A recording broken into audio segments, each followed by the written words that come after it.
ওনাকে সৃষ্টি করার পরে আল্লাহ বললেন, ইয়া আদম সাল্লিম আলা উলাইকান নাফার। আদম, এই যে ফেরেশতারা বসা, সালাম দাও। আদম বলেন, না আমি সালাম দিব কেন, আমারা দেয় না কেন? অনেক মুরব্বী আছে বলে, আমি দিব কেন, তোরা আমারে দিবি। এরকম আছে না নাই? না, সালাম সবাই সবাইকে দিবেন। স্বামী স্ত্রীকে দিবেন, স্ত্রী স্বামীকে দিবেন, বড়রা ছোটদের দিবেন, ছোটরা বড়দের দিবেন, এক ভাই আরেক ভাইকে দিবেন, বোন ভাইকে দিবেন। তাহলে ফ্যামিলির মধ্যে শান্তি দিয়ে ফ্যামিলিটাকে সমৃদ্ধ করে দিবে কে? কারণ সালাম অর্থই শান্তি। সালাম অর্থ কি? ফ্যামিলির মধ্যে আমাদের এই সালামের প্রচলন নাই। বিশ্বনবী সাল্লাল্লাহু আলাইহি ওয়াসাল্লাম স্ত্রীদেরকে আগে সালাম দিতেন, সাহাবাদেরকে আগে সালাম দিতেন। মা আয়েশা বলেন, এত বছর বিশ্বনবী সংসার করলাম, একদিনও আগে সালাম দিতে পারি নাই। সবসময় বিশ্বনবী আমাকে আগে সালাম দিয়ে দিতেন। তো সাইয়েদনা আদমকে সৃষ্টি করার পরে আল্লাহ বললেন, আদম সাল্লিম আলা উলাইকান নাফার। বুখারীর বর্ণনা, ফেরেশতাদের এই দলটাকে তুমি সালাম দাও। সাইয়েদনা আদম আলাইহিস সালাম অহংকার করেন নাই। তিনি বলেন নাই যে কেন দিব, ফেরেশতারে বলেন না আমারে দিতে, এটা বলছে না। উনি সালাম দিলেন, ফলে ওনার অন্তর থেকে অহংকার মুক্ত করে দিল কে? আল্লাহ। বিশ্বনবী বলেছেন, আল বাদিউ বিসসালামি বারিউম মিনাল কিবর। আগে আগে যে সালাম দিয়ে দেয়, আল্লাহ তার অন্তর থেকে অহংকার তুলে নেয়। মান কানা ফি কলবিহি হাববাতু খারদাল মিনাল কিবর লা ইয়াদখুলুল জান্নাতা আবাদা। যার অন্তরে যাররা পরিমাণ অহংকারের ছিটে ফোঁটা থাকে, সে আল্লাহর জান্নাতে ঢুকতে পারবে না। আল্লাহর জান্নাতে ঢুকবে বিনয়ীরা। কারা? যারা বিনয়ী, মুতাওয়াদি, হাম্বল, যাদের মধ্যে হাম্বলনেস আছে, যারা বিনয়ী, তারা জান্নাতে ঢুকবে। তো সাইয়েদনা আদম আলাইহিস সালাম বিনয়ের পরিচয় দিলেন, কিন্তু শয়তানকে আল্লাহ বললেন উসজুদু। শয়তানকে বললেন, শয়তান সেজদা দাও। ফেরেশতাদেরকে যখন অর্ডার করেছে সেজদা দাও, শয়তান বলল, আল্লাহ আমি সেজদা দিব না। অহংকার করলো, সে নিজে নিজে উপরে উঠতে চাইলো। সে বলল, খালাকতানি মিন নার ওয়া খালাকতাহু মিন তিন। আপনি আমাকে বানিয়েছেন আগুন দিয়ে, আগুনের ধর্ম উপরের দিকে ওঠা। আগুন জ্বালিয়ে দিলে লেলিহান শিখা কই যায়? উপরে যায়। ওয়া খালাকতাহু মিন তিন। আর আদমকে বানিয়েছেন আপনি মাটি থেকে, তা আমি কেন সেজদা দিব? আদমই না আমারে দিবে। আল্লাহ শয়তানকে চির জাহান্নামী বানিয়ে দিল। চিল্লায় বলেন ঠিক কিনা? আর বিনয়ের কারণে আদমকে আল্লাহ বানালেন আশরাফুল মাখলুকাত। এজন্য নূরের ফেরেশতারাও সাইয়েদনা আদমকে সেজদা দিতে বাধ্য হয়েছে। চিল্লায় বলেন ঠিক কিনা? আমরা যেন নিজেকে ছোট মনে করি। আপনি নিজেকে ছোট মনে করলে আল্লাহ আপনাকে বড় বানায় দিবে। আর যদি নিজেই নিজেকে বলেন আমি বড় আল্লামা, আমি সব জানি, তাহলে আল্লাহ বলবে তোর স্থান হচ্ছে সবচাইতে নিচে। ঠিক কিনা? আবু নওয়াস একজন কবি ছিলেন। উনি বলেছেন, ওয়াকুল্লি মাইয়াদাঈ ফিল ইলমি ফালসাফাতান হাবাসতা শাইআন ওয়া গাবাত আনকা আশিয়াউ। কেউ যদি তোমারে বলে যে আমি সব জানি, তুমি দুই আঙ্গুল দেখিয়ে বলো তুমি কিচ্ছু জানো না, তোমার শিখার অনেক বাকি। জাননেওয়ালার উপরও জাননেওয়ালাও আছে। ঠিক কিনা? এজন্য আমরা যেন বিনয়ী হই। বিনয়, হাম্বলনেস, আরবিতে বলে তাওয়াদু, এটা খুবই জরুরি। এগুলো আমাদের মধ্যে এখন নাই। আমাদের মধ্যে ইগো প্রবলেম আছে না নাই? অহংকার, জেলাসি, অ্যারোগ্যান্স, এগুলো থেকে সম্মানিত ভাইয়ের আমাদেরকে বেরিয়ে আসতে হবে। দেখবেন সমাজে যারা খুবই হাম্বল, বিনয়ী, তাদেরকে সবাই পছন্দ করে না? আর অহংকারীদের কেউ পছন্দ করে না। সামনে সালাম দেয়, পিছনে গালি দেয়। কথা বলেন? এজন্য অহংকারী হবেন না, বিনয়ী হবেন। বিশ্বনবী বলছেন, আল্লাহ আপনি আমারে বিনয়ী বানান, আপনি আমারে ধৈর্যশীল বানান, আপনি আমারে শুকর গুজার বানান। আমার চোখে আল্লাহ আপনি আমারে ছোট বানান, মানুষের চোখে আপনি আমারে বড় বানান। এই বাণীটা একটা বিপ্লবী বাণী, লা ইলাহা মুহাম্মাদুর রাসূলুল্লাহ। এটা যারা অন্তরে একবার প্রবেশ করতে পারে, সে সত্য ছাড়া চোখে আর কিছু দেখে না। এই কালেমার পক্ষে শক্তি যারা, তারা সত্য আর ন্যায়ের পক্ষে। চিল্লায় বলেন ঠিক কিনা? এটা পৃথিবীর সবচাইতে শ্রেষ্ঠ জিকির, আফদলু জিকির লা ইলাহা ইল্লাল্লাহ। আবার বিশ্বনবী বললেন, মান ক্বালা লা ইলাহা ইল্লাল্লাহ সিদকান মিন কলবিহি দাখালাল জান্নাহ। অন্তর থেকে একনিষ্ঠতার সাথে একবার যে লা ইলাহা পড়বে, ওই লোকটা জান্নাতে প্রবেশ করবে। তার অপকর্মের কারণে, তার পাপের কারণে হয়তো সে পানিশমেন্ট পাবে জাহান্নামে, কিন্তু ফাইনালি সব শেষে সে জান্নাতে ঢুকবে। ঠিক কিনা? এটা একটা বিপ্লবী বাণী। এই বাণীর অর্থ, এটার ইম্পর্টেন্স, এটার সিগনিফিকেন্স আর তাৎপর্য যে বুঝে, সে আল্লাহ ছাড়া কারো সামনে মাথা নত করতে পারে না। চিল্লায় এখন ঠিক কিনা? তাফসীর ফি জিলালিল কোরআনের রচয়িতা সৈয়দ কুতুব শাহিদ, নাম শুনছেন? গোটা বিশ্বব্যাপী তার নাম আর ডাক। তিনি ফি জিলালিল কোরআন লেখে গোটা বিশ্বের যুবকদের অন্তর কাঁপিয়ে দিয়েছিলেন। এই সমাজে তিনি জাহালাত দেখে এই জাহালাতের বিরুদ্ধে কলম ধরেছেন আর যুগশ্রেষ্ঠ তাফসীর রচনা করেছেন, তাফসীর ফি জিলালিল কোরআন। এটার অনেক ভাষায় ট্রান্সলেশন হয়েছে, বাংলায়ও পাওয়া যায়, খুব সম্ভব আল কোরআন একাডেমি লন্ডন এটা ট্রান্সলেট করেছে। তো উনি এই কালেমার পক্ষে থাকার কারণে, ইসলামী আন্দোলনের কারণে তৎকালীন প্রেসিডেন্ট জামাল আব্দুল নাসের ওনাকে ফাঁসি দেওয়ার আদেশ দিয়েছে, ফাঁসির কাস্টে ঝুলিয়ে মৃত্যুদণ্ডের অর্ডার করেছে। তো জেল কোডের নিয়ম অনুযায়ী যাদেরকে ফাঁসি দেওয়া হবে, হ্যাঙ্গিং করা হবে, হ্যাঙ্গিং করার ঘন্টাখানিক আগে ওই কারা কর্তৃপক্ষ থেকে নিয়োগ দেয়া জেলখানার ইমাম সাহেব এসে তাদেরকে লা ইলাহা পড়ায়। কি পড়ায়? লা ইলাহা ইল্লাল্লাহ পড়ায়। তো সৈয়দ কুতুব শাহিদ উনিও যখন ওনাকে ফাঁসির কাজটা ঝুলানো হবে, ওই মুহূর্তে জেল কোডের নিয়ম অনুযায়ী ইমাম সাহেব এসে সৈয়দ কুতুব সাহিবকে বলতে আরম্ভ করলো যে আমি আপনাকে কালিমা পড়াতে এসেছি, আপনি পড়েন লা ইলাহা ইল্লাল্লাহ। সৈয়দ কুতুব শাহিদ বললেন আমারে কালিমা শিখাতে এসো না, আমি কালিমা খুব ভালো জানি। যেই কালিমা পড়ার, যেই কালেমা তুমি ফাঁসির আসামিদেরকে পড়ানোর কারণে মান্থলি বেতন পাও, ওই কালিমার ব্যাখ্যা করার কারণে আমাকে ফাঁসির কাজটা ঝোলা লাগছে। তুমি কালিমা পড়াও, তুমি বেতন নাও, আর আমি কালিমার ব্যাখ্যা করার কারণে আমার ফাঁসি হয়, তার মানে তোর কালেমা আর আমার কালিমা এক কালিমা না। কালিমার মধ্যে পার্থক্য আছে না নাই? কালেমায় কালেমায় পার্থক্য আছে। ওই কারা কর্তৃপক্ষের নিয়োগ করা ইমাম সাহেবের লা ইলাহা ইল্লাল্লাহ আর তাফসীর ফি জিলালিল কোরআনের রচয়িতা সৈয়দ কুতুব শাহিদের লা ইলাহা এক কালিমা নয়, এক লা ইলাহা নয়। চিল্লায় কোন ঠিক কিনা? পার্থক্য আছে, আলাদা।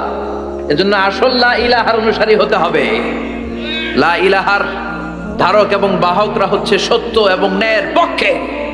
যত বিপদ আসে, যত আপদ আসে, যত ঝুঁকি আসে, পাহাড় সম ঝুঁকিকে ডিঙ্গিয়ে তারা লা ইলাহার কালেমার পতাকাকে উড়িয়ে দেয়। চিল্লায় বলেন ঠিক কিনা?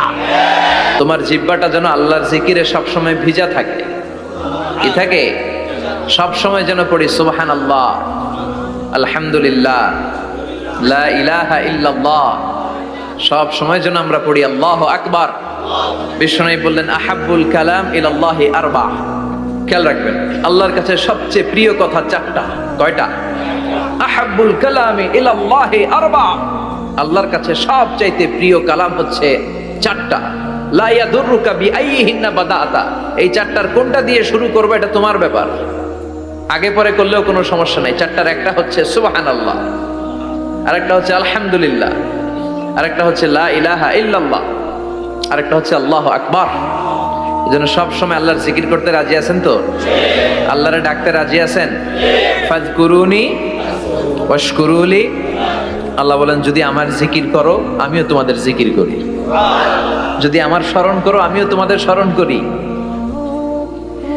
আবার বিশ্বনবী বললেন, আল্লাহ ঘোষণা দেন ফাইন যাকারানি ফি নাফসি যাকারতুহু ফি নাফসি। আমার বান্দা যদি একা একা আমার জিকির করে আমিও আমার বান্দাকে একা একা স্মরণ করি।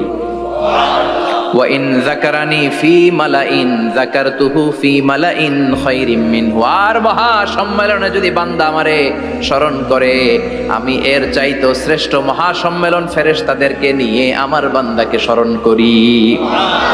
ওয়া ইন তাকাররাবা ইলাইয়া শিবরান তাকাররাবতু ইলাইহি দিরাআন।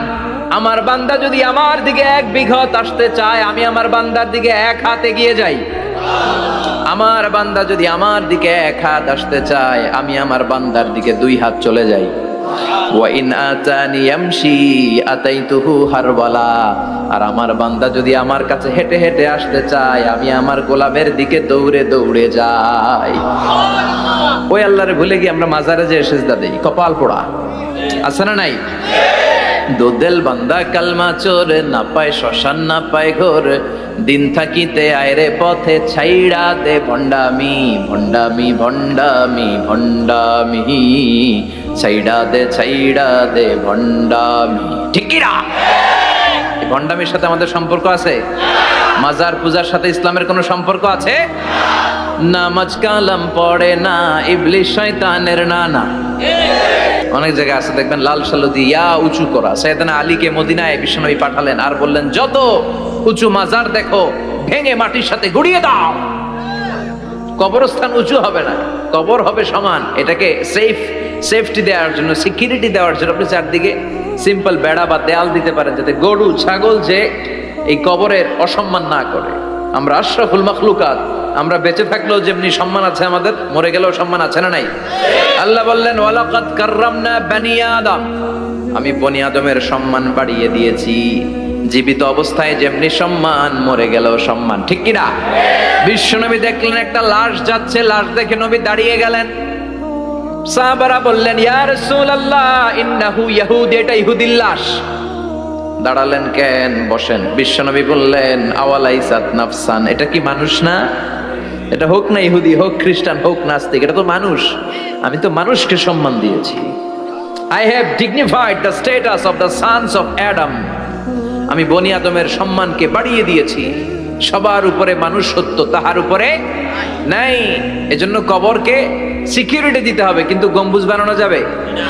লাল সালু দেয়া যাবে? মাজারে আগরবাতি দেয়া যাবে?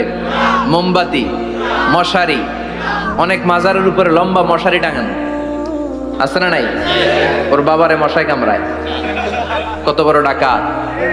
তো মশাই যদি নিচ থেকে তাড়াইতে না পারে, ও তোমারে কি করবে? কথা বলেন। মশা তাড়াতে পারে না নিজের গা থেকে, তোমারে কি বাঁচাবে? দেখবেন যেই লোকটা মাজারে মশারি দেয়, ওর বাবার ডেঙ্গু জ্বর। ওর বাপেরে মশাই খায়, ওর মারে মশাই খায়। গোটা বিশ্বের সবগুলো আল্লাহর ওলি যদি একটা গ্লাসের পানিতে ফু দেয়, আর আপনার মা যদি আপনার মাথার মধ্যে হাত বুলিয়ে দেয়, আপনার মা যদি আপনার বুকে একটা ফু দিয়ে দেয়, সব পীর সাহেব একদিকে, মায়ের দোয়া আরেকদিকে। মায়ের দোয়া মুহূর্তে আবার আল্লাহর আরশে পৌঁছে যাবে। এজন্য বিশ্বনবী বলতেন, সালাসু দাওয়াতিন মুস্তাজাবা, তিনটা দোয়া আল্লাহ কবুল ফিরিয়ে দেন না। এক নম্বরে হচ্ছে দাওয়াতুল মুসাফির, সফর অবস্থায় দোয়া করলে কবুল করে কে? দুই নম্বরে দাওয়াতুল মাজলুম, অত্যাচারিত ব্যক্তির দোয়া কবুল করে কে? তিন নম্বরে দাওয়াতুল ওয়ালিদাইনি লিওয়ালাদিহি, মা বাবা যখন হাত তুলে ছেলে মেয়েদের জন্য আল্লাহর কাছে দোয়া করে, ওই দোয়াটাও কবুল করে কে? মাজারে মশারি দিবেন? লাল শালু দিবেন? আগরবাতি, মোমবাতি, কোন মানত? মাজারে মানত করা যায় না। ইন্নী নাযারতু লিররহমানি সাওমা, মানত করতে হয় রহমানের নামে। মানত হবে একজনের নামে। চিল্লায় বলেন, তিনি কে? এজন্য মাজারে কিছু দেয়া যাবে না। নামাজ কালাম পড়ে না ইবলিস শয়তানের নানা, ধর্মের একখান খুঁটি ধইরা কয়দিন করবা হয়রানি। ভণ্ডামি ভণ্ডামি ভণ্ডামি, ছাইড়া দে ভণ্ডামি। দোদেল বান্দা কালমা চোর, না পায় শ্মশান না পায় ঘোর, দিন থাকিতে আয়রে পথে ছাইড়া দে ভণ্ডামি। ভণ্ডামি ভণ্ডামি ভণ্ডামি, ছাইড়া দে ভণ্ডামি। চিল্লায় বলেন ঠিক কিনা? এগুলোর সাথে আমাদের কোনো সম্পর্ক নেই। ইসলাম হচ্ছে সহজ। আদ-দীনু ইউসরুন লা উসরা ফি, আদ-দীনু ইউসর, দিন সহজ। এত জনের কাছে যাওয়া লাগবে না। আপনি ওই জেলায় যে ওই মাজারে মানত করা লাগবে না। আপনার সিলেটে যাওয়া লাগবে না, আপনার খানজানালির কাছে যাওয়া লাগবে না, আপনার কোথাও যাওয়া লাগবে না। আপনি বাড়ির পাশের মসজিদে পড়ে সেজদা দেন, মুহূর্তে দোয়া কবুল করে নিবে কে? রব্বুল আলামিন বলে, গোলাম আমারে ডাকস না কেন? তোর ডাকে সাড়া দেওয়ার জন্য আমি 24 আওয়ার্স রেডি। দুনিয়ার বুকে কোনো বিষয় নিয়ে যদি আমরা বারবার যাই, দুনিয়াতে লোকজন রেগে যায়, ঠিক কিনা? আমি ওনার কাছে গেলাম, ভাই আজকে একটা বিপদে পড়ছি, 500 টাকা দেন, দিয়ে দিল। এরপরের দিন আবার গেলাম, দিল। পরশু দিল। তরশু গেলে শেষা দিয়ে দিবে, একটা মাইট দিয়ে দিবে, ঠিক কিনা? কি পাইছো তুমি? প্রতিদিন 500 টাকা। বারবার কোন একটা ইস্যু নিয়ে কারো কাছে যাওয়া যায় না, এটা লজ্জার বিষয়, ঠিক কিনা? কিন্তু আল্লাহর বিষয়টা উল্টো।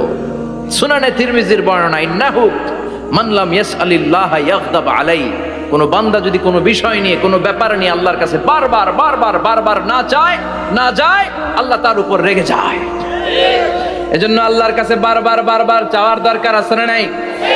আপনার মনের জ্বালা যন্ত্রণা পূরণ করে দিতে পারে কে? এটার নাম তাওহীদ। এক আল্লাহ কেন্দ্রিক হওয়া, সব সময় বিপদে আপদে কার কাছে যাবেন? আপনার বিপদ দূর করতে পারে কে? আপনারে অসুস্থ থেকে সুস্থ বানায় দিতে পারে কে? মনের জ্বালা যন্ত্রণা মিটাতে পারে কে? আল্লাহ ছাড়া কেউ পারবে? কোন মুফাসসিরে কোরআন আপনারে বাঁচাতে পারবে?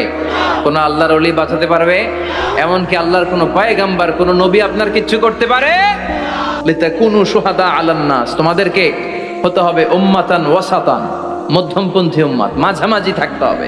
কিন্তু আমরা এদেশে মার্জিনালাইজ করে ফেলি। যারা চরমনায়ের মুরিদ অন্যদেরকে আর দেখা যাবে না, যারা সরসিনার মুরিদ এরাই সব, অন্যদিকে যাওয়া যাবে না। যারা জামাত ইসলাম অন্যদিকে আর যাওয়া যাবে না। যারা হেফাজতে ইসলাম অন্য কারোর মধ্যে আর হক নাই। যারা আহলে হাদিস এরা তো সব নিয়েই গেছে, সব হক সুন্নাহ এদের কাছে, কারো মুখের কোনো কথা এদের কাছে কোনো দাম নাই। আপনি যত হকের কথা বলেন এদের দলেই নাকি ঢুকতে হবে। আমরা যেন মাঝামাঝি হয়ে, আপনি তাবলিগ করতে পারেন, করেন, খুব ভালো। তাবলিগের ভাইদের একটা ভালো গুণ হচ্ছে নিজের খেয়ে নিজের পরে ইসলামের দাওয়াত দেয়, ঠিক কিনা? নিজের টাকা ভেঙে দাওয়াত দিচ্ছে তো, তাদের কারণে অনেকে কালিমা শিখছে, অনেকে নামাজ শিখছে, তাদেরও কন্ট্রিবিউশন আছে না নাই? তো যারা তাবলিগ করেন আপনি মনে করবেন না যে সব হক সব সত্য, শুধু আপনি হকের ডিলার এটা মনে করবেন না। সব সত্য হক এটা আপনার বাবার দাদার সম্পত্তি এটা মনে করবেন না। সব দলের মধ্যে হক থাকতে পারে, বরং সব দলের ভালো ভালো জিনিসগুলো নিয়ে নিজেকে সাজানো দরকার। কথা বলেন? জামাত ইসলামের মতো, হেফাজতে ইসলামের মতো আন্দোলনের স্পিরিট থাকতে হবে, চিল্লা এখন ঠিক কিনা? আমার সুন্নি ভাইদের মতো নবীর প্রেম অন্তরে থাকতে হবে, চিল্লা এখন ঠিক কিনা? তাবলিগের ভাইদের মতো হৃদয়ে ইখলাস থাকতে হবে। এই সবগুলোর সমন্বয় হচ্ছে ইসলাম, সবগুলোর সমন্বয় ইসলাম। এজন্য কখনো মনে করবেন না যে আমি একদল করি তার মানে অন্য সব দল মনে হয় বাতিল, ওগুলো মনে হয় মুসলমান না, ওগুলো আমার চোখেই ধরে না। এটা ঠিক না, এটা ইহুদিদের স্বভাব। ইহুদিরা শুধুমাত্র হকের ডিলার মনে করতো নিজেদেরকে, ইহুদি ছাড়া বাকি কাউরে ওরা চোখে দেখতে পারতো না। এজন্য আমরা কি কট্টরপন্থী হব না মধ্যমপন্থী? চিল্লায় বলেন, কট্টরপন্থী না মধ্যমপন্থী? আল্লাহ আমারে যতদিন বাঁচিয়ে রাখ আমি মধ্যমপন্থার কথা বলেই যাব, up to my death. It's my mission, it's my vision. এটাই আমার লক্ষ্য, যে মধ্যমপন্থার ইসলামকে প্রমোট করা, যেটা বিশ্বনবীর ইসলাম, যেটা মদিনার ইসলাম, যেটার মধ্যে বাড়াবাড়ি নাই, ছাড়াছাড়ি নাই, ঠিক কিনা? We have to go back to our Lord. আমাদেরকে ফিরে যেতে হবে আমাদের রবের কাছে। আমরা কেউ আজীবন থাকতে আসি নাই। থাকতে পারবো আজীবন? দাদা চলে গেল, বাবা চলে গেল, মা চলে গেল, মামা চলে গেল, খালু চলে গেল, এরপর আমাদের টনক নড়ে না, তাই না? পাগল পাড়া হয়ে আছে এই পৃথিবীর জন্য। মরতে যে হবে এটা ভাববার সময়টুকু আমাদের নেই। আমরা ব্যস্ত আমাদের ক্যারিয়ার নিয়ে, আমাদের লাইফ নিয়ে, আমাদের সমাজ নিয়ে, আমাদের ফ্যামিলি নিয়ে, আমাদের সন্তান আর সম্পদ নিয়ে আমরা super busy. We are leading a very super busy life. We don't have even a single time to think about death. মৃত্যু নিয়ে ভাবার একটা মুহূর্ত আমাদের নাই। কিন্তু পৃথিবীর সবচাইতে সুনিশ্চিত বিষয় হচ্ছে মৃত্যু, ঠিক কিনা? The most certain thing in our life is death. আমাদের জীবনের সবচাইতে সুনিশ্চিত বিষয় হচ্ছে মরণ, মরবই আমরা। And the most uncertain thing in our life is the time of death. আর আমাদের জীবনের সবচেয়ে অনিশ্চিত বিষয় হচ্ছে মৃত্যুর সময়। আমরা জানি না মরবো, যে এটা জানি, জানেন না? কিন্তু কখন মরবো এটা জানি। এই সূরাটা আপনারে এই জিনিসটা জানান দিতে এসেছে যে দুনিয়ার সম্পদ, লোভ, লালসা এগুলো নিয়ে পড়ে থেকো না। এই যে আমাদের ফ্যামিলি, আমাদের বাচ্চা কাচ্চা, আমাদের এত টাকা পয়সার হিসেব, মাস শেষে বাড়ি ভাড়া, গ্যাসের বিল, এইটা সেইটা, আপনি কি মনে করছেন যে আপনি চলে গেলে এগুলো থেমে থাকবে? কিছুই থেমে থাকবে না, সব চলবে আগের মতো। থাকবেন না আপনি। এমন দুনিয়া যেটাতে আমি নাই, সব চলে। সকাল গড়িয়ে বিকেল হয়, শীত শেষে গ্রীষ্ম আসে, দিন শেষে রাত নামে, সব চলে, নাই শুধু আমি। চিল্লায় বলেন ঠিক কিনা? তো এজন্য এগুলি একটু ভাবেন। অনেক ব্যস্ত আমরা। এই দুনিয়ার পুরো জীবনটা এটা হচ্ছে লালসাময় একটা জীবন, লোভ, মরিচিকা, মায়াজাল। এই মায়াজালে আমরা আটকে আছি, ফলে মৃত্যুর কথা আমরা ভুলে গিয়েছি। পাগলের মতো ছুটছি, আরো টাকা লাগবে, আরো খ্যাতি লাগবে, আরো যশ লাগবে, আরো দাপট লাগবে আমার। এত টাকা দিয়ে কি হবে? এত সম্পদ দিয়ে কি হবে? এত ব্যস্ততা দিয়ে কি হবে তোমার? স্টপ, থামুন, অনেক হয়েছে, আম্মা থামুন, take a rest. Take a breath and think about death. Think that you have to go back to your Lord.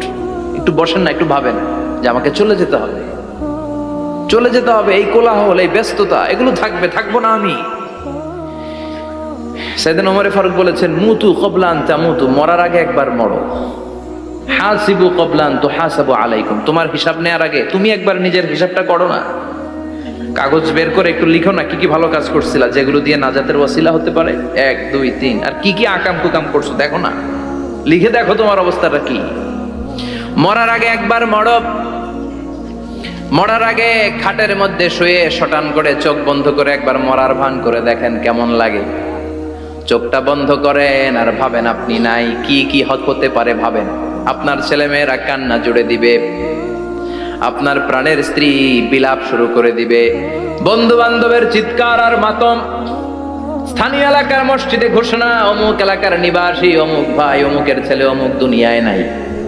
সব আত্মীয়রা চলে আসবে, ফেসবুকে স্ট্যাটাস দেয়া হবে, সবাই সবাইকে জানাবে বিকাল 4টায় অমুক হাই স্কুল ময়দানে আপনার জানাজা।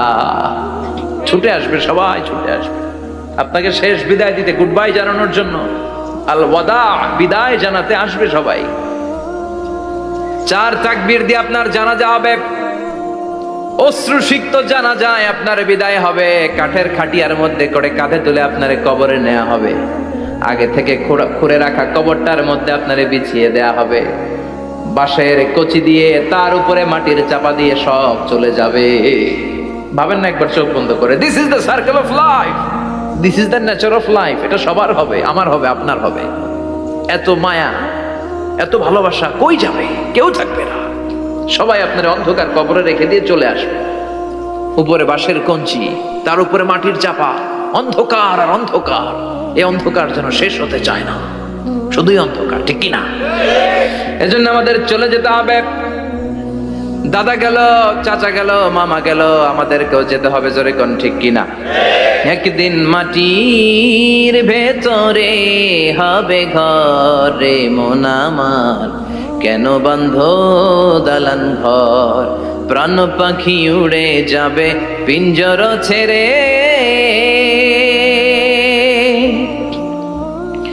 ধরা ধামে সবই রবে তুমি যাবে চলে, বন্ধু বান্ধব যত মাতা পিতা দ্বারা সুত সবই হবে তোমার পরে, মন আমার কেন বান্ধ দালান ঘর, একদিন মাটির ভেতরে হবে ঘর রে মন আমার, কেন বান্ধ দালান ঘর, ঠিক কিনা? সব করে থাকবে, চলে যেতে হবে আমাদেরকে। এজন্য আখিরাতের কথা যেন আমাদের স্মরণ হয়। বিশ্বনবী বলতেন, নাহাইতুকুমান জিয়ারাতিল কবুর, আমি তোমাদেরকে কবর জিয়ারত করতে আগে নিষেধ করতাম, কিন্তু এখন নিষেধাজ্ঞা প্রত্যাহার করে নিলাম। এখন সব সময় তোমরা কবরের সামনে যাবা আর জিয়ারত করবা। একটু গেলে আখিরাতের কথাটা স্মরণ হবে। ওখানে ছোট শিশুরা শুয়ে আছে, কিশোর যুবকরা আছে, আপনার মতো তাগড়া যুবক মুরব্বীরা আছে। এরা এই এলাকায় থাকতো, এরা আকাশ থেকে নেমে আসে না, এই এলাকার সন্তান আজ নাই। একটা সার্টেন পিরিয়ড শেষে আপনিও থাকবেন না। This is the nature of life, this is the circle of life. ছোট্ট শিশু হয়ে এসেছিলেন, শৈশব, কৈশোর, যৌবন, প্রৌঢ়ত্ব, আগে ছিলেন সিঙ্গেল, বিয়ে করে হয়ে গেলেন ডবল, এরপরে আল্লাহ আপনাকে একটা মেয়ে দিল, এরপরে মেয়েকে বিয়ে দিয়ে শ্বশুর হলেন, এরপরে ওই মেয়ের ঘরে সন্তান হতে নানা হলেন। আর কতদিন? অনেক দিন হলো তো, অনেক লম্বা সময় পেয়েছেন আপনি। Think about that. এবার যাওয়ার কথা ভাবেন, আখিরাতের সামানের কথা ভাবেন, ফিরে যেতে হবে। কি শক্তিশালী যুবক, বার্ধক্য চলে আসলে লাঠি ছাড়া চলতে পারে না। কুচকুচে কালো দাড়ি সাদা হয়ে যায়, দাড়ির শুভ্রতা, বয়সের ভার, রং ধরা যৌবন জং ধরে শেষ, ঠিক কিনা? This is the circle of life. যুবক ভাইয়েরা, এটাই জীবন, চলে যেতে হবে, কেউ থাকতে পারবে না, ঠিক কিনা? এটা রিমাইন্ডার আল্লাহ এই সূরার ভেতরে দিয়েছেন যে তোমাদেরকে ফিরে যেতে হবে। এই লোভ লালসা ছেড়ে দাও। রব্বুল আলামিন বলেন, আল্হাকুমুত তাকাসুর হাত্তা যুরতুমুল মাকাবির। ও গোলাম, দুনিয়ার সম্পদ, লোভ লালসা তোদেরকে পাগল বানিয়ে দিয়েছে। এই লোভ পাগলামি কোনোদিন তোদের থামবে না যতদিন না তোরা কবরে ঢুকবি, ঠিক কিনা? কার কথা? আল্লাহ বললেন দুনিয়ার সম্পদ আর লোভ আর মোহে তোমরা গাফেল হয়ে গিয়েছো, আখিরাতের কথা বেমালুম তোমরা ভুলে গিয়েছো। কিন্তু আখিরাতে তোমাদের যেতেই হবে, কবরের বাড়িতে তোমাদের ঢুকতেই হবে, ঠিক কি না? যেতেই হবে। আমরা ভুলে যাই। আলহাকুমুত তাকাসুর, অতিরিক্ত পাওয়ার লোভ, বেশি বেশি খাওয়ার লোভ, বেশি বেশি জমানোর লোভ মানুষকে গাফেল বানিয়ে দিয়েছে। এটা মানুষের স্বভাব। আরো চাই, আরো চাই, এই স্বভাবটা আছে না নাই? দেখবেন ছোট বাচ্চারা মসজিদে দোয়া অনুষ্ঠান শেষে জিলাপি দেয় না? বড় কৃষ্ণপুর কি দেয়? আগে বাতাসা দিত না, এখন কি দেয়? জিলাপি দেয়, মিষ্টি দেয়। তো মসজিদের 2-3 গেট থেকে যদি দেয়, ছোট বাচ্চারা দেখবেন এদিক দিয়ে কয়েকটা নিয়ে আবার ওই গেটে লাইন ধরে। ওর হাত হলো ছোট হাত, ওর হাত ভর্তি জিলাপি, আর নেওয়ার জায়গা নেই, এরপর আরেক জায়গায় লাইন ধরছে। আরো লাগবে, আরো লাগবে, এই আরো আরো আরো চাই, এই স্বভাবটাই মানুষকে কুড়ে কুড়ে শেষ করে দিয়েছে। এত লাগবে কেন তোমার? চাহিদার কোনো শেষ নাই। Unlimited demand of human being. যার আছে বেশি তার চাই বেশি। যার সাইকেল আছে তার হুন্ডা চাই, হুন্ডা আছে তো প্রাইভেট কার চাই, প্রাইভেট কার আছে তো প্লেন চাই, প্লেন আছে তো হেলিকপ্টার চাই, হেলিকপ্টার আছে তো ওইটা চাই, ওইটা আছে তো সেটা চাই, ঠিক কি না? এলাকার মেম্বার যে হয়েছে চেয়ারম্যান হতে চায়, আছে না নাই? চেয়ারম্যান সাহেব এমপি হতে চায়, আছে না নাই? এমপি সাহেব মন্ত্রী হতে চায়, আছে না নাই? মন্ত্রী সাহেব প্রধানমন্ত্রী হতে চায়, আছে না নাই? কিন্তু এই দেশে সুযোগ নাই। কথা কন, এই দেশে প্রধানমন্ত্রী সিলেক্টেড। 2-3 জনের বাইরে কেউ প্রধানমন্ত্রী হইতে পারবি না, ঠিক কি না? আমার এই জীবনে তো আমি 2-3 জনেরই দেখলাম। তো মানুষের চাহিদার কোনো শেষ নাই। যার আছে বেশি তার চাই বেশি। এজন্য বিষ্ণু বলেছেন উনজুরু ইলা মান হুয়া আসফালা মিন, তোমার চেয়ে যে খারাপ আছে ওর দিকে তাকাও। ওয়ালা তানজুর মান হুয়া আ'লা মিন, তোমার চেয়ে যে ভালো আছে ওর দিকে তাকায়ও না, তোমার চেয়ে যে খারাপ অবস্থানে আছে ওর দিকে তাকাও। অনেকে নিজের অবস্থান নিয়ে সুখী না, এরকম আছে না নাই? আল্লাহ আমার এটা দিল না রে, ওইটা দিল না রে, পাইলাম না রে, কিচ্ছু হয় না, কি করবো জীবনে, হতাশ। আসলে আছে কিন্তু অনেক, কিন্তু শুকরিয়া নাই, টাকা, ঠিক কি না? নিজের অবস্থান নিয়ে সুখী না, কিন্তু অনেক লোক আছে তারা আপনার অবস্থানে পৌঁছতে চায়। তাদের দিকে তাকিয়ে দেখেন, আপনি যে অবস্থানে আছেন এই অবস্থানে পৌঁছাটা অনেকের কাছে স্বপ্ন। তারা প্রতিনিয়ত সংগ্রাম আর স্ট্রাগল করে যাচ্ছে আপনার অবস্থানে পৌঁছতে, আর আপনি এটা নিয়ে সন্তুষ্ট না। শেখ সাদির নাম শুনেছেন? বালাগাল উলা কাশাফাত দুজা, এই কবিতাটার রচয়িতা ইরানের বিখ্যাত এক কবি।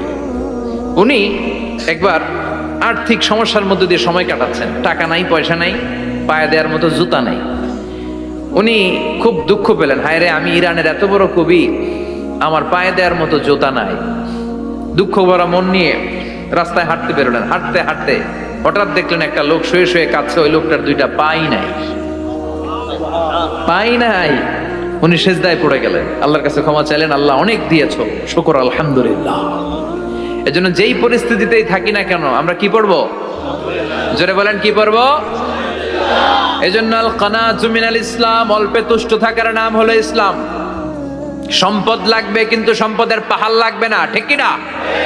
অল্প খান, অল্প পড়েন, অল্প জামান, অল্পের ভেতরে বরকত ঢুকাইয়া দিছে কে? দেখবেন যাদের সম্পদ অল্প তারা সুখী বেশি। জরিপে এটা দেখা গিয়েছে, অনেক সার্ভেতে এটা এসেছে, যারা সম্পদশালী এরা দুঃখী বেশি, এদের দুঃখ বেশি, টেনশন বেশি। খুব স্বাভাবিক, টাকা যার বেশি রোগ তার বেশি, টাকা যার বেশি টেনশন তার বেশি, টাকা যার বেশি ঘরে শান্তি তার কম, আছে না নাই? ঘরের ভেতরে অশান্তি, ছেলে কথা শোনে না, ছেলে টানে গাঞ্জা, মেয়ে করে পরকিয়া, আছে না নাই? স্ত্রী কথা শোনে না, ভালোবাসা নাই, ঘরটা জাহান্নামের টুকরা। রোগ বালাই, এক একটা হসপিটাল বিল পরিশোধ করতে মাসে 5 লাখ 10 লাখ, আছে না নাই? কিছু খেতে পারে না, ডাক্তার একেবারে ডায়েট মেনু বেঁধে দিয়েছে, ডায়েট, ভেরি ডায়েট মেনু, এটা এটা এটা এটা কিছুই খাবেন না, শুধু গরু খাবেন না, খাসি খাবেন না, চিংড়ি খাবেন না, খালি ঘাস খাবেন, ইচ্ছে মতো ঘাস খাবেন, মানে ঘাস জাতীয় যত আইটেম আছে সব খাবেন, শাক খাবেন, সবজি খাবেন, সালাদ খাবেন, গরু, চিংড়ি, মুরগি, গোশত, ইলিশ কিছু খেতে পারে না। তাহলে রোগ বেশি, খাওয়ার মজা নাই, ঘরে সাংসারিক শান্তি নাই, খালি ব্যারাম আর ব্যারাম, ঠিক কিনা? কিন্তু সম্পদের পাহাড় গড়েছে। আর অল্প যারা খায়, অল্প পড়ে, রিক্সাওয়ালা, কুলিওয়ালা, অল্প বেতনের চাকরি, কিন্তু হক হালালি মেনে চলে, দেখবেন শান্তি আছে অনেক। হ্যাঁ, বাসা ভাড়া দেয়, ফ্যামিলি চালায়, বাচ্চাদের স্কুল বিল, এরপরও মাস শেষে 1-2 হাজার টাকা হাতে থেকে যায়। আর ওর প্রতি মাসে 10 কোটি টাকা ইনকাম, তারপরও ব্যাংকের ঋণ আছে না নাই? সুখ কারে বলে? কিভাবে আপনি সুখকে ডিফাইন করবেন? সুখ তো টাকায় কিনা যায় না, শান্তি টাকা দিয়ে হয় না, শান্তি দেওয়ার মালিক কে? শান্তি আছে অল্প খেয়ে শুকর করার মধ্যে, শান্তি আছে আলহামদুলিল্লাহর মধ্যে। চিল্লায় বলেন ঠিক কিনা? এজন্য অল্প খাবো, অল্প পড়বো, অল্প জামাবো, অল্পের ভেতরে বরকত দিয়েছে কে? দেখেন, ধনী ভাইরা খেতে পারে না, কিন্তু রিক্সাওয়ালার কি সমস্যা হয়?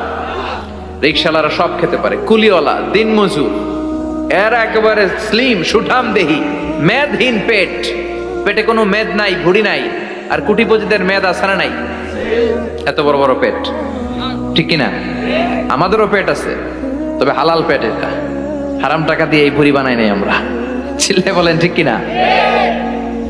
রিক্সাওয়ালা, কুলিওয়ালা নিজেও নামাজ পড়ে, বউও নামাজ পড়ে, বাচ্চাটাও নামাজ পড়ে, রিক্সা চালায় আর জিকির করে লা ইলাহা ইল্লাল্লাহ।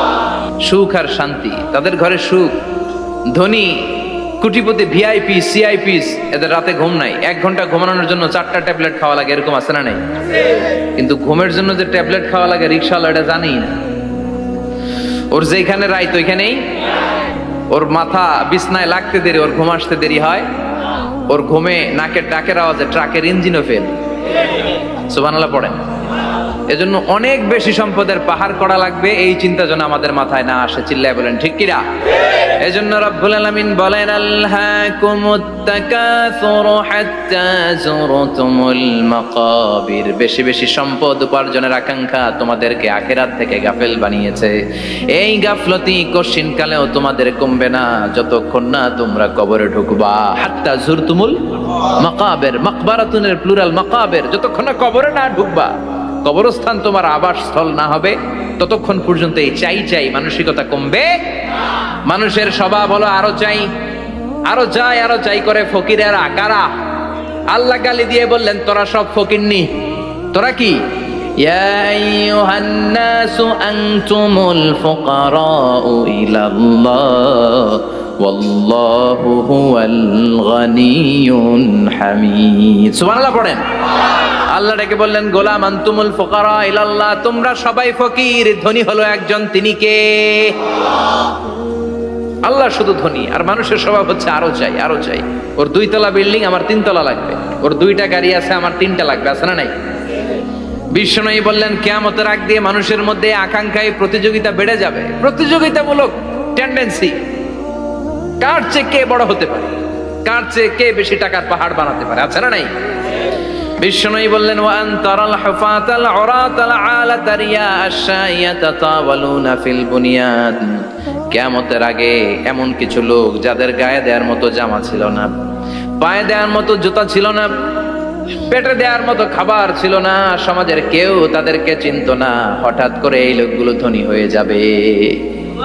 And they will start to construct, they will compete to construct high rises building in the cities. শহরে গ্রামে এরা বড় বড় বিল্ডিং বানানো শুরু করবে। সরকার কাছাকাছি চলে আসছে। এই যে বিল্ডিং বানানোর প্রতিযোগিতা, কুমিল্লা শহরে আজ থেকে 20-25 বছর আগে 5 তলা 6 তলা একটা বিল্ডিং ছিল না, এখন 10 তলা 20 তলা। আছে না নাই? ঢাকায় আজ থেকে 20 বছর আগে 10 তলা বিল্ডিং খুঁজে পাইতেন আপনি? নাই। গোটা বিশ্বব্যাপী এখন টাওয়ার বানানোর প্রতিযোগিতা। বিশ্বনবী বললেন, এদের কোনো টাকা ছিল না। পৃথিবীর সবচেয়ে বড় টাওয়ার এখন আরব দেশে, এদের কোনো টাকা ছিল না। আরব দেশের সৌদি আরব, কাতার, কুয়েত, বাহরাইন এখন স্বর্ণ আর তেলের খনি পেয়ে আল্লাহরে ভুলে যায়। এদের খাওয়ার মতো কিছু ছিল না। এদেরকে আমার দাদারে শুনতাম বলতো, কাবলিওয়ালা বলতো। কি বলতো? এদেশে আসতো জায়নামাজ, তসবিহ ছড়া, খেজুর টেজুর বিক্রি করার জন্য। এরা জেলে পাড়ার লোক ছিল। আরব সাগরের তীরবর্তী এলাকার মানুষ, সাগরের মাছ মেরে এরা জীবন ধারণ করতো। আল্লাহ এদেরকে তেলের খনি দিলেন, গ্যাসের খনি দিলেন, এখন তারা বড় বড় টাওয়ার বানায়। আছে না নাই? বুর্জ আল খলিফা, কি উঁচা বিল্ডিং, 828 মিটার উঁচু। জেদ্দা আছে 1000 মিটার উঁচু কিংডম টাওয়ার। তাইওয়ানে আছে তাইপেডাং টাওয়ার, 101 তলা। মালয়েশিয়া আছে পেট্রোনাস টুইন টাওয়ার 88 তলা, চায়নাতে আছে সাংহাই টাওয়ার, একটার পর একটা টাওয়ার। প্রতি বছর অ্যানাউন্স করতেছে যে ওদেরটা আছে আমাদেরটা বড় বানাবো। কাতার কয় ওরা বানাইলে আমরা পারবো না কেন, আমরা বানাবো আরো বড়। আছে না নাই? শাগালাত কুমুত তাকাসুর, যে আরো লাগবে, আরো বড় হতে হবে, এই টেন্ডেন্সি মানুষকে আখিরাত থেকে একেবারে গাফেল বানিয়ে দিয়েছে। চিল্লায় বলেন ঠিক কি না? টাকার পাহাড় বানাতে চায়, দরকার থাকলেও চায়, না দরকার থাকলেও চায়। বর্তমান পৃথিবীর সবচেয়ে ধনী লোকটার নাম জানেন? কি নাম? হ্যাঁ, বিল গেটস। ওর যে কত টাকা ও নিজেও জানে না। ওর পকেট থেকে যদি $100 একটা বান্ডিল পড়ে যায়, এটা তুলতে ওর যত সময় লাগবে, ও না তুলে যদি হেঁটে, যে আইডিয়া নিয়ে হাঁটতেছিল ওইটা নিয়ে হাঁটে, ওদিকে আরো বেশি ইনকাম হয়ে যাবে। এত টাকা তার, এটা তোলার সময় তো তার নাই। ওয়ারেন বাফেট নাম শুনছেন? হাজার হাজার কোটি ডলারের মালিক। Prince Walid bin Talal, Saudi ধনকুবের নাম শুনেছেন? ওর একটা বিমান আছে, প্রাইভেট জেট প্লেন। এই বিমানটার 70% মেড অফ গোল্ড। বিমানের 70% স্বর্ণ দিয়ে বানানো। গত কয়েক বছর আগে আমি ব্রুনাই গিয়েছিলাম। ব্রুনাইয়ের সুলতানের নাম হাসান আল বালখিয়া। উনি একটা প্যালেস আরবিতে বলে কাসার, মানে হচ্ছে রাজপ্রাসাদ। পৃথিবীর সবচাইতে বড় রাজপ্রাসাদ ব্রুনাইতে বান্দার সিটি বেগাওয়ানে অবস্থিত। আমি গিয়েছি ওখানে। প্রায় 1800 থেকে 2000 কক্ষ আছে ওই প্যালেসে, রাজপ্রাসাদে। ওই রাজপ্রাসাদের টয়লেটের কমোড গুলো মেড অফ গোল্ড, স্বর্ণ দিয়ে বানানো। নাউজুবিল্লাহ পড়বেন না? এই হাসান আল বালখিয়া নিজে বিমান চালায়। ওর সংগ্রহে 500টা রোলস রয়েস লাক্সারিয়াস কার আছে। 500 রোলস রয়েস। গুগল ইউটিউব যারা করেন সার্চ দিলে দেখবেন ওর কি পরিমাণে গাড়ি। রোলস রয়েস গাড়ি হচ্ছে one of the luxurious car in the world. Car ব্র্যান্ডের মধ্যে যত দামি কার ব্র্যান্ড আছে, এর মধ্যে রোলস রয়েস একটা, যেগুলোর দাম কমসে কম এদেশের টাকায় 8 কোটি থেকে 10 কোটি টাকা। আচ্ছা বলেন, এই গাড়িগুলো যারা হাই প্রোফাইলের ভিআইপিস, তারা ফ্যামিলির সবাইকেও যদি একটা করে গাড়ি দেয়, একজনের কয়টা গাড়ি দরকার? 5টা, 10টা, 20টা? বললাম যে 20টা গাড়ি লাগবে ওনার। 500 গাড়ি দিয়ে উনি কি করবে? তার সংগ্রহে 500টা রোলস রয়েস। স্বর্ণেরও গাড়ি আছে, তার স্বর্ণের পালঙ্ক আছে, আমি দেখে এসেছি। পোরশে, ফারারে, লাম্বরগিনি, এই টাইপের যে ব্র্যান্ডগুলো আছে, অভাব নাই। তার মানে আছে, যার বেশি চায় তত বেশি। চিৎকার করে বলেন ঠিক কি না? এজন্য আল্লাহ বললেন, আলহাকুমুত তাকাসুরু হাত্তা যুরতুমুল মাকাবির। দুনিয়ার লোভ তোমাদেরকে আখিরাত থেকে গাফেল বানিয়ে দিয়েছে। দুনিয়ার লোভ লালসার মধ্যে পড়ে আখিরাতকে বেমালুম তোমরা ভুলে গিয়েছো। এই গাফলতি কোনোদিন কমবে না যতদিন না তোমরা কবরে ঢুকো। ঠিক কি না? সম্পদ উপার্জনে ইসলাম বাধা দেয় না, কিন্তু সম্পদ হৃদয়ে স্থান দেয়া যাবে না। সম্পদ উপার্জন করতে হবে, খরচ করে ফেলতে হবে। বেশি সম্পদশালী হতে হলে আল্লাহর সন্তুষ্টির জন্য যাকাত দিতে হবে। কে দিতে হবে? দে যাকাত, দে যাকাত, তোর দিল খুলবে পরে, আগে খোলো খাত। দে যাকাত, দে যাকাত, তোরা দে রে যাকাত। ঠিক কি না? দিল পরে খুলবে, আগে হাত খোলেন। হাত খুললে দেখবেন দিলটারে খুলে দিয়েছে কে? সাইয়েদনা মুসা আলাইহিস সালামের জামানায় ওনার চাচাতো ভাই ছিল মিশরের সবচাইতে বড় ধনী, যাকাত দেয় নাই। তার কি করুণ পরিণতি হয়েছে কোরআনে আছে না নাই? এত সম্পদ ছিল, তার সম্পদগুলো সে সিন্ধুকে আটকে রাখতো। আর এই সিন্ধুকের চাবিগুলো আলগানোর জন্য, কাঁধে নেওয়ার জন্য 10 জন লোক লাগতো। সিন্ধুক কাঁধে নেওয়ার জন্য, সিন্ধুকের চাবির গোছা কাঁধে নেওয়ার জন্য কয়জন? তাহলে কি পরিমাণ সম্পদ ছিল? সাইয়েদনা মুসা বললেন, সম্পদের মালিক তুই হস নাই, আল্লাহ বানাইছে। কারণ বলে, ইন্নামা উতিতুহু আলা ইলমিন ইনদি, আল্লাহ আমারে সম্পদ দেয় নাই, আমি আমার মেধা খাটিয়ে সম্পদ বানিয়েছি। যাকাত আমি দিব না। মুসা বললেন, তাহলে আযাবে পড়বি। কারণ কই পারলে আযাব আন, পারলে আযাব আন। আল্লাহ বললেন, ফাখাসাফনা বিহি ওয়া বিদারহিল আরদ। ও মুসা, নিরাপদ দূরত্বে চলে যাও, এখনই ভয়ঙ্কর ভূমিকম্প হবে, আযাব দেব। কারণ সহ কারণের সব সম্পদ আমি জমিনের ভেতরে ঢুকাইয়া দেব। আমি নিজে কারণের বাড়ি দেখে এসেছি। মিশরের রাজধানী কায়রো থেকে প্রায় 150 কিলো দূর একটা জেলা আছে, ফায়ুম জেলা। ওইখানে কারুনকে আল্লাহ তার সব সম্পত্তি সব মাটিতে দাবিয়ে দিয়েছেন। দাবাতে দাবাতে হাঁটু পর্যন্ত যখন কারুন জামিনে দেবে যায়, ভাবছে উঠে যাবে, কোমর পর্যন্ত যখন মাটির মধ্যে দেবে যায় ভাবছে উঠতে পারবে, গলা পর্যন্ত যখন দেবে যায় হাত তুইলা কয় আমি ঈমান আনলাম। ও মুসা, সব সম্পদ তোর আর তোর আল্লাহর লইয়া যা, খালি আমারে বাঁচা, আমারে। সব গাদ্দারদের একই পরিণতি। ফেরাউনরেও যখন আল্লাহ লোহিত সাগরে পানি খাওয়াতে খাওয়াতে পেটটা এত বড়, হাত তুলা কয় আনা মিনাল মুসলিমিন, আমি মুসলমান, আমি ভালো মানুষ। আল্লাহর কোরআন সাক্ষী, সে বলেছে আনা মিনাল বনি ইসরাইলরা যে আল্লাহরে মানে আমিও তারে মানি, আমিও আল্লাহর দলের একনিষ্ঠ কর্মী। আর পানি খাইতে পারি না, আল্লাহ বাঁচাও। আল্লাহ কয় আরো খা। শেষ, ফেরাউন শেষ, নমরুদ শেষ, কারুন শেষ। পুরো সম্পদ সহ আল্লাহ কারুনকে জামিনের ভেতরে দাবিয়ে দিলেন। এজন্য সম্পদ যাদের বেশি জাকাত দেওয়ার দরকার আছে না নাই? দারিদ্রতা বিমোচনের জন্য জাকাত দিবেন। জাকাতের শাড়ি লুঙ্গি এইভাবে না, অনেকে কিন্তু দেয় জাকাতের শাড়ি, জাকাতের লুঙ্গি, জাকাতের গামছা, এরকম ডাকাইত আছে না নাই? বাংলাদেশে এমনও হয়েছে জাকাতের শাড়ি দিবে বলে সে পত্রিকায় নিউজ করেছে, আর ওই শাড়ি আনার জন্য শাড়ি দিবে 5,000, মানুষ এসেছে 5 লক্ষ। পদপৃষ্ঠ হয়ে 11 জন নারী এক জায়গায় মারা গিয়েছে। কিয়ামতের দিন আল্লাহ বিচারের কাঠগড়ায় এই বিজনেস ম্যাগনেটকে দাঁড়িয়ে সেদিন জিজ্ঞাসা করবে যে কেন তুই এদেরকে কষ্ট দিয়েছিলি? চিল্লা এখন ঠিক কিনা? এদের মৃত্যুর দায়ভার এই শিল্পপতি এড়াতে পারবে না। জাকাতের শাড়ি, জাকাতের লুঙ্গি বিতরণের জন্য আল্লাহ তোমারে ধনী বানায় নাই। ধনীদের দায়িত্ব হলো গরিবের হাতে সম্পদ পৌঁছে দেয়া। ওয়া ফি আমওয়ালিহিম হাক্কুন লিসাইলি ওয়াল মাহরুম। গরিব আমার কাছ থেকে সম্পদ আর জাকাত নিয়ে সে আমার প্রতি করুণা করেছে। আমি জাকাত দেই বলে আমি কোনো দয়া দেখাই নাই। কথা বুঝতে পেরেছেন? আইডিয়াটা ক্লিয়ার করে নেন। জাকাত দেয়া আমার জন্য কি? কথা বলেন, ফরজ। আর যে জাকাত নেয় তার জন্য জাকাত খাওয়া কি ফরজ? আমি গরিব মানুষ, আমি জাকাত খাবো না, না খাইয়া থাকুম, রোজা রাখুন। কথা কন। আমার যে জাকাত নেওয়া লাগবে এমন কোনো কথা নেই, কিন্তু আমি যে ধনী আমার দিতেই হবে, এটা ফরজ। তার মানে আমি দিয়ে আমি দয়া করি নাই, ও নিয়ে আমারে বাঁচাইয়া দয়া করে গেছে। চিৎকার করে বলো ঠিক কিনা? ইসলাম বলে রাস্তার এক পাশে 5 তলা আর এক পাশে গাছতলা, এটার নাম ইসলাম না। খেটে খাওয়া মানুষ, সুবিধা বঞ্চিত মানুষদের দ্বারে যে তুমি জাকাতের টাকা পৌঁছে দাও। জাকাতকে ফরজ করা হয়েছে দারিদ্রতা বিমোচনের জন্য। আপনি শাড়ি লুঙ্গি দিলে কি হবে? ওরে শাড়ি দিচ্ছেন দুপুরে, রাত্রেবেলা ও আরেক জায়গায় লাইন ধরে আছে, বিরিয়ানির প্যাকেট দিতেছে ওইখানে। কথা কন। সারাটা বছর ও জাকাতের টাকা নেবে, ওর কিচ্ছু হবে না। বরং এমন কিছু তাকে করে দিতে হবে যেটা দিয়ে সে ফ্যামিলি লিড করতে পারে। একটা সিএনজি কিনে দেন, ওই ফ্যামিলিতে কোনো যুবক থাকলে সিএনজি চালায়া, অটো চালায়া ফ্যামিলিটারে চালান। একটা টঙের দোকান করে দেন, চায়ের দোকান, চা বিক্রি করে ফ্যামিলিটারে চালাবে। অস্ট্রেলিয়ান একটা গাই কিনে দেন, গরুর দুধ বিক্রি করে তার ফ্যামিলি চলবে। কিংবা মাছের একটা খামার করে দেন, মুরগির খামার করে দেন, ঠিক কিনা? ওমরে ফারুক বলতেন এমন ভাবে জাকাত দাও যাতে করে যাকে জাকাত দিয়েছে জীবনে কোনোদিন সেজন্য আর কারো কাছে যে হাত পেতে জাকাতের জন্য দাঁড়িয়ে না থাকে। এই বিধানটা কার? এজন্য আল্লাহ বললেন আলহাকুমুত তাকাসুরু হাত্তা যুরতুমুল মাকাবির।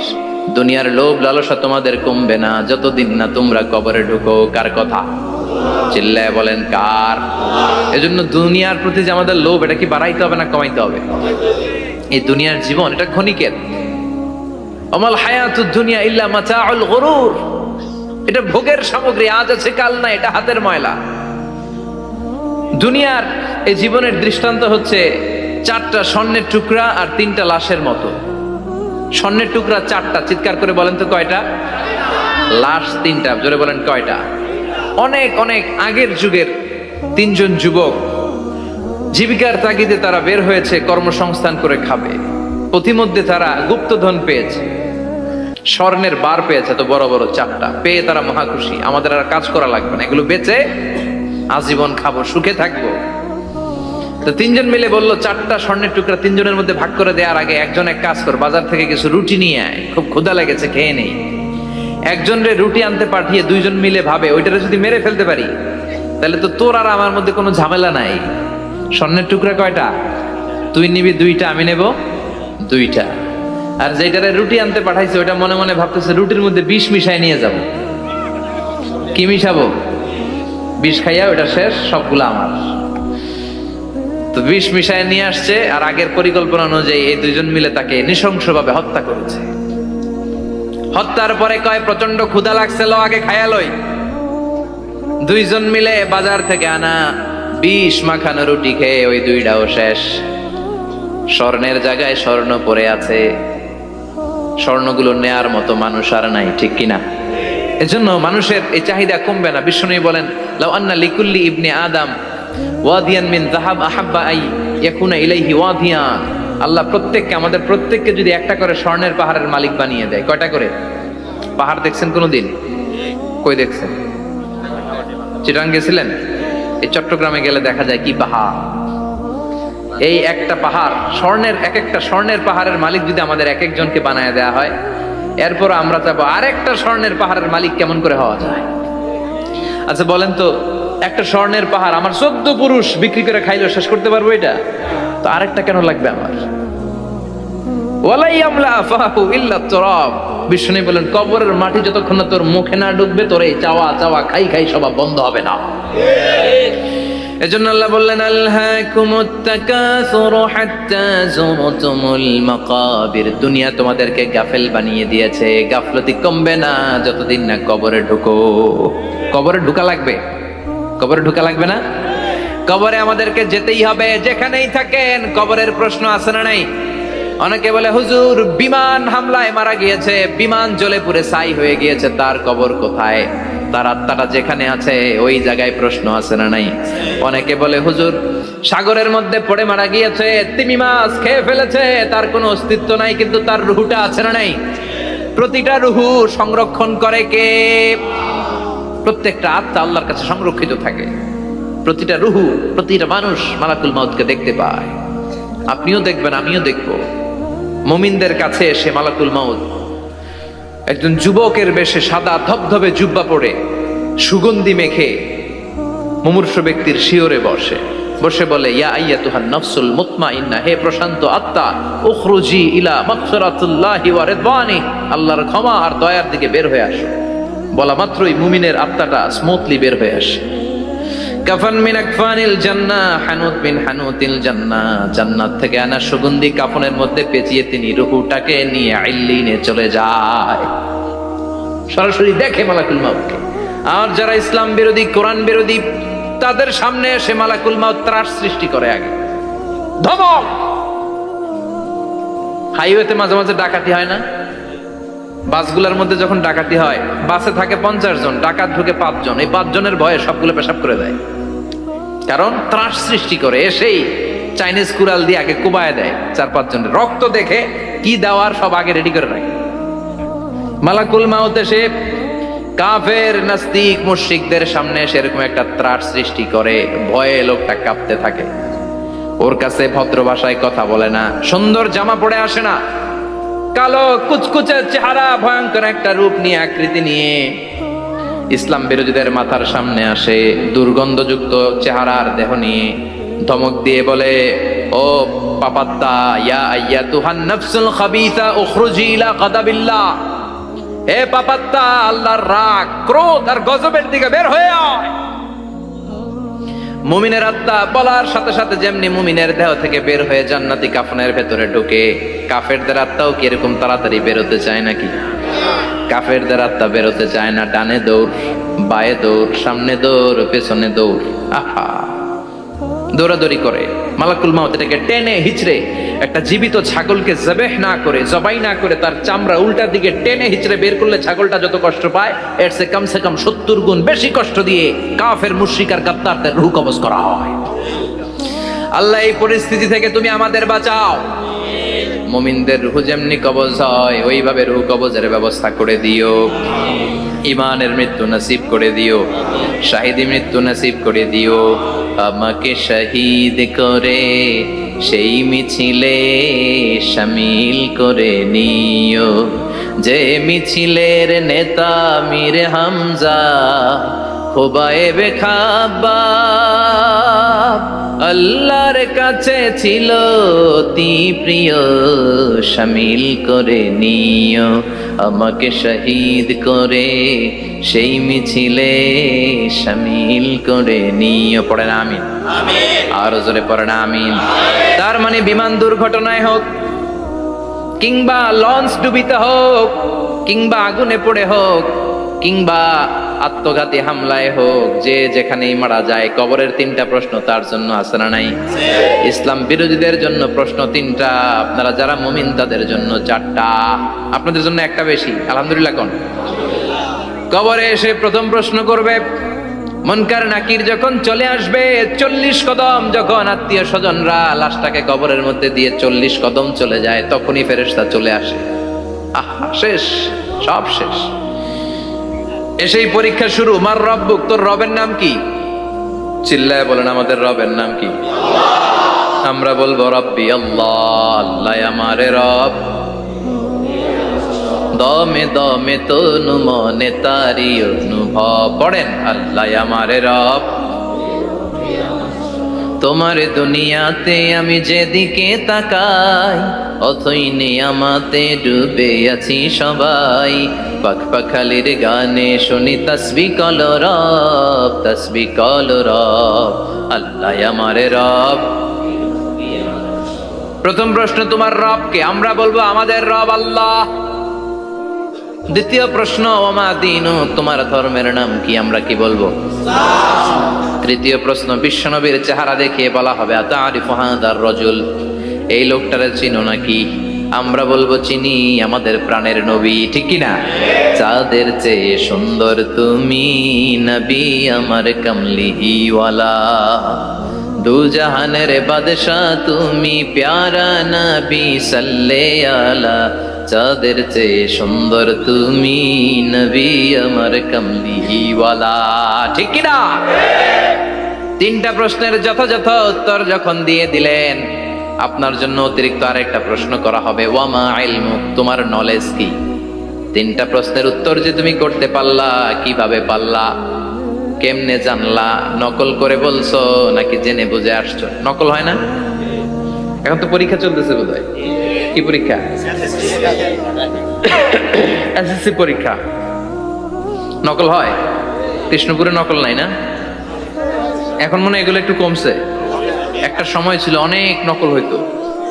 পাঞ্জাবের ভিতরে নকল, পকেটে নকল, টুপির ভিতরে নকল, মৌজার ভিতরেও নকল, এমনকি মেয়েরাও নকল করে পরীক্ষার হলে আসে না নাই? স্কেলের মধ্যে লিখে নিয়ে যায়, হাতের মধ্যে লিখে নিয়ে যায়, ওড়নায় লিখে নিয়ে যায়, কাপড়ে লিখে নিয়ে যায়, আসে না নাই? ফেরেশতারা বলবে নকল করছো নাকি? কেমনে জানলা? তিনটা প্রশ্নের উত্তর তুমি কেমনে বললা? আল্লাহ তোমার রব, ইসলাম তোমার ধর্ম, এই লোকটা বিশ্বনবী, কেমনে চিনলা? আপনাকে তখন বলতে হবে আমি কোরআন থেকে শিখেছি, আমি হাদিস থেকে শিখেছি, আমি ইসলাম জেনে বুঝে মেনেছি, আমি আন্দাজে কোথাও ঘুরি নাই। চিল্লা এখন ঠিক কিরা? আপনাকে বলতে হবে, এজন্য শিখতে হবে, প্রতিনিয়ত ইসলাম সম্পর্কে জানতে হবে, আখের গোছাতে হবে, জীবনটাকে আলোকিত করতে হবে। চিল্লায় বলেন ঠিক কিরা? চারটা প্রশ্নই যখন হয়ে গেল, ফেরেশতারা বলবে আহলান ওয়া সাহলান ওয়া মারহাবান বিক, খোশামদেদ, কংগ্রাচুলেশন, খোশামদেদ, কংগ্রাচুলেশন, সব প্রশ্নের উত্তর তুমি পেরেছো। ফায়ুফসাহু লাহু কবরুহু 70 যিরান, আপনার কবরটারে 70 হাত লম্বা করে দেয়া হবে। ওয়া ইফতাহু লাহু বাবুন ইলাল জান্নাহ, আপনার কবর থেকে জান্নাতের দিকে দরজা খুলে দেয়া হবে। ওয়া ইউলবাসু মিন লিবাসি আহলিল জান্নাহ, জান্নাতের দুইটা রেশমি কাপড়ের পোশাক এনে আপনারে পরিয়ে দেয়া হবে। আর বলা হবে নাম কানাউমিল আরুস, ঘুমাও, sleep, you should get some sleep now, তোমাকে লম্বা সময় পাড়ে দিতে হবে, ঘুমাও। কানাউমিল আরুস, যেমনি বর বাসর রাতে আরামসে ঘুম দেয়, বাসর রাতে যেমনি বর কনেকে নিয়ে মধুর ঘুম দেয়, তুমিও ঘুমাও, কেউ তোমার ঘুম ভাঙবে না। মালাক ইসরাফিলের, কিয়ামতের জন্য ইসরাফিলের সিংহায় যে ফুৎকার আছে, ওই ফুৎকার ছাড়া কোনো কিছুই তোমার ঘুম ভাঙাতে পারবে না। আলহামদুলিল্লাহ পড়েন। আল্লাহ আমরাও যেন চারটা প্রশ্নের উত্তর দিয়ে লম্বা একটা ঘুম দিতে পারি, পড়ে না আমিন। ওয়াম্মাল কাফির ওয়া আহলুশ শিমাল, আর ইসলাম বিরোধী যারা, তাদের সামনে আসবে মালাকান আসওয়াদান আজরাকান, কৃষ্ণ বর্ণের দেহ, নীলাভ বর্ণের দুটো চোখ, গায়ের রং কালো, চোখের রং নীল। দেখতে কেমন লাগে? আলিফ লাইলার ভূতের মতো। কথা কন, গায়ের রং কালো, চোখের রং নীল। ফেরেশতা দুইটা আসবে, এসে ত্রাস সৃষ্টি করবে, এসে বলবে বল তোর রবের নাম কি? মার রব্বুক, ইসলাম বিরোধী মুশরিক কাফের নাস্তিক এরা বলবে আমি জানি না আমার রবকে, আমি জানি না, আমি তো আজীবন শুধু চেয়ার করেছি, মদ খেয়েছি, আমি ধর্ষণে সেঞ্চুরি করেছি দুনিয়ার বুকে, আমি টেন্ডারবাজি করেছি, চাঁদাবাজি করেছি, আমি মাস্তানি করেছি, আমার দাপটে এলাকার ইসলাম প্রিয়রা বাসায় ঘুমাতে পারে না। আমি ছিলাম টেন্ডারবাজ, আমি ছিলাম গডফাদার, সন্ত্রাসীদের লিডার, আমি ছিলাম ডন 1 2 3 সব, আমি ছিলাম ডনের ডন, আমি ছিলাম মাস্তান রংবাজ, রব টপ কি আমি তো জানি না। লাদ্রি লাদ্রি আমার জিজ্ঞেস করো না। আবার প্রশ্ন করা হবে ওয়ামা দীনুক, তোর ধর্মের নাম কি? বলবে লা আদরি, আমার কোনো ধর্ম নাই, আমার কোনো ধর্ম নাই, আমি শুধু মৌজ মাস্তিতে ছিলাম, আমি আনন্দ ফুর্তি করেছি, ইসলাম নিয়ে আমার মাথা ব্যথা ছিল না, আজীবন ইসলামরে আমি বাস দিয়েছি। চিল্লায় বলেন ঠিক কিনা? ইসলাম বিরোধীদের সাথে ছিল আমার চলাফেরা, আমার সব সাঙ্গপাঙ্গ ছিল গুন্ডা বদমাশ ইসলাম বিরোধী। রব কি, ইসলাম কি, এগুলো আমি জানি না। আমার এগুলো জিজ্ঞেস করো কেন? ধর্ম কি আমি জানি না, আমি কিচ্ছু মনে করতে পারছি না। 3 নম্বর প্রশ্ন করা হবে আতা আরিফ হাদার রাজুল, দেখো তো এই লোকটারে চিনো কিনা? কয় না, চিনি না, তবে মনে হয় এই লোকটারে দুনিয়ার বুকে আমি গালি দিতাম, এই লোকটার বিরোধিতা করতাম, ব্লগের মধ্যে এই লোকটার ব্যাপারে কুৎসা রটনা করতাম, এই লোকটার কার্টুন বানিয়ে আমি হিংসা ছড়িয়ে দিতাম, এই লোকটার ব্যাপারে আমি এলাকার মধ্যে অপপ্রচার চালাতাম। ফেরেশতারা বলবে তাই? এই ছিল তো ডিউটি, দাঁড়া এখনই আমাদের খেলা শুরু, এখনই শুরু। ফায়ুতরাকু বিমাতারিকা মিন হাদিদ, লোহার একটা হাতুড়ি দিয়ে মাথা থেকে পা পর্যন্ত পিটানো হবে, পিটিয়ে ওর গোশতর হাড্ডিগুলোকে থেতলে ফেলা হবে। ওয়ায়ুকালু লিল আরদি ইলতাইমি, কবরের দুই পাশের মাটিরে বলা হবে এবার দুই দিক থেকে তোরা চাপ দে, চাপ দেয়া হবে, ধাক্কা ধাক্কি করেও সে সুবিধা করতে পারবে না। মাটি আস্তে আস্তে আস্তে আস্তে দেহের দুই দিকে লেগে এমন জোরে দুইটা চাপ দিবে, ফাতাখতালিফা আতলাউহু, তার ডান পাশের পাজরের হাড্ডি বাম দিকে ঢুকে যাবে, বাম দিকের হাড্ডি ডানে চলে যাবে। বিশ্বনবী বললেন এই হাতুড়ি দিয়ে পিটানোর শাস্তি, কবরের চাপ দেওয়ার শাস্তি চলতেই থাকবে হাত্তাল কিয়ামা, কিয়ামত পর্যন্ত। আল্লাহ এই কবরের শাস্তি থেকে আমাদের বাঁচাও। আমরা এই আযাব পেতে চাই না, আমরা যেন ঠিকভাবে কবরের 4টা প্রশ্নের উত্তর করে দিয়ে লম্বা ঘুম দিতে পারি। আল্লাহ তুমি তৌফিক দাও। এজন্য আল্লাহ বললেন গোলাম দুনিয়া নিয়ে পাগল হয়ে থেকো না, এই দুনিয়ার জীবন আসল জীবন নয়, আসল জীবন হলো কবরের জীবন। জোরে বলেন ঠিক কিনা? এই জন্য মাঝে মাঝে কবরে যাবেন, কবরস্থানে দাঁড়িয়ে চিন্তা করবেন এই জায়গায় আমারও আসতে হবে, দিন যাবে রাত আসবে, বৃষ্টি হবে শীত আসবে, কেউ আমার দেখতে আসবে না, একা থাকতে হবে, একা, বড় একা, অন্ধকার, বড়ই অন্ধকার। ওই কবরের জীবনের সামান গোছানোর দরকার আছে না নাই?